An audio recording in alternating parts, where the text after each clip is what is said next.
Ah, the hermit crab. We all think we know this little guy, right? You see that classic spiral shell and you think, okay, I get it. But what if I told you that little mobile home is hiding a secret? A life that's way stranger and, well, more complicated than you could ever guess.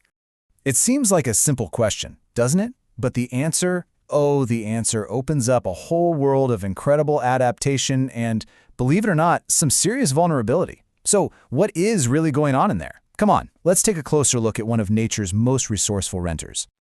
Okay, first things first. We absolutely have to get our heads around the connection between the crab and its shell. See, it's not just a house. It's a life support system. And the craziest part? It's not something they're born with. Their entire life is a hunt for the perfect home. So when you picture what's inside, you probably imagine a regular crab, all hard and armored, just kind of tucked in there. But that's not it at all. The reality is totally different. The entire back half of a hermit crab is soft, kind of twisted and completely defenseless. I mean, incredibly vulnerable. That soft little abdomen, that's the whole reason they need a shell to begin with. And that right there is the key difference. A snail, it grows its own shell. A hermit crab is born totally naked, completely exposed. Its life starts as this one crab search party, just desperately looking for an empty snail shell that's a perfect fit. And you know what? That hunt never stops. As the crab gets bigger, it has to find a new, bigger house. It's a constant upgrade cycle. So you gotta wonder, how does this soft little creature manage to thrive inside a hard, spiral shell? Well, it all comes down to some absolutely brilliant biological engineering. I mean, have you ever tried to gently pull a hermit crab out of its shell? It's pretty much impossible, right?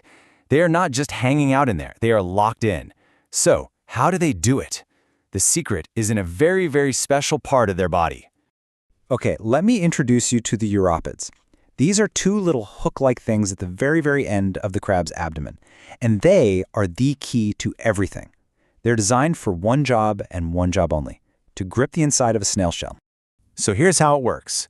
A snail shell isn't just an empty cone, right? It has this central spiral column inside called a columella. The crab uses its bigger uropod to hook onto that pillar, kind of like a grappling hook. Then, the smaller uropod comes in and locks everything down tight. It's this two-part system that gives them that incredible no way you're pulling me out grip.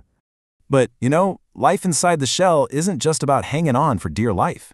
Living in a tiny, dark, spiraled space, well, it comes with some unique problems. We're talking daily chores, cleaning, and the hermit crab has some super clever ways of dealing with it all. Okay, so here's a question you probably haven't thought about, but it's a real practical one. How do they handle, bathroom breaks? Think about it. Their backside is way deep inside the shell. So how do they stop their home from becoming, well, a toilet? The answer is pretty wild. It's all about the legs we don't see. See, a hermit crab has 5 pairs of legs in total. We only see the 3 big pairs they use for walking around and grabbing food.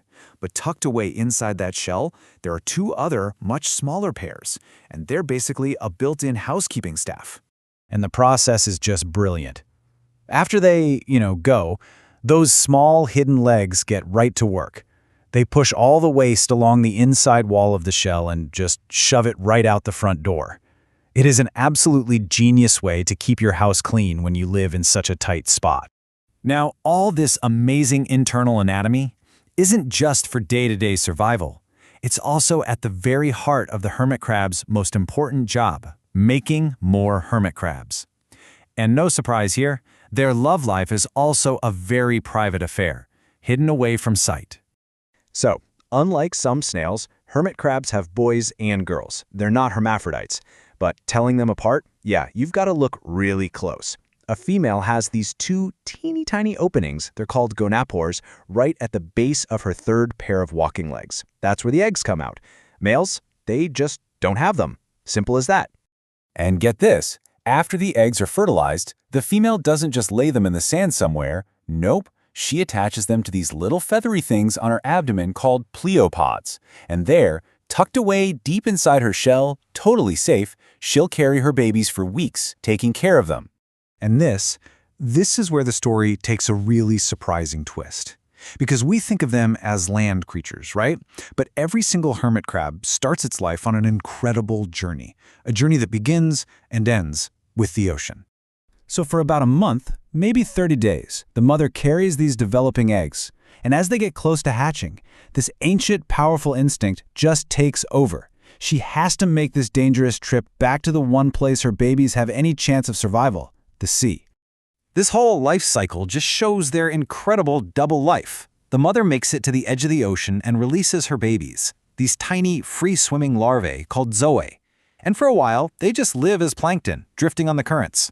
Then, after a bunch of changes and a complete metamorphosis, a tiny, perfect, but totally shellless crab crawls out of the water and onto the land for the very first time. And that's when its lifelong quest for a home finally begins. So really, the next time you see a hermit crab scuttling along, I want you to remember all the secrets it's hiding inside that borrowed shell. It's a story about being vulnerable, about being incredibly clever, and about this amazing journey between two completely different worlds. It's living proof that maybe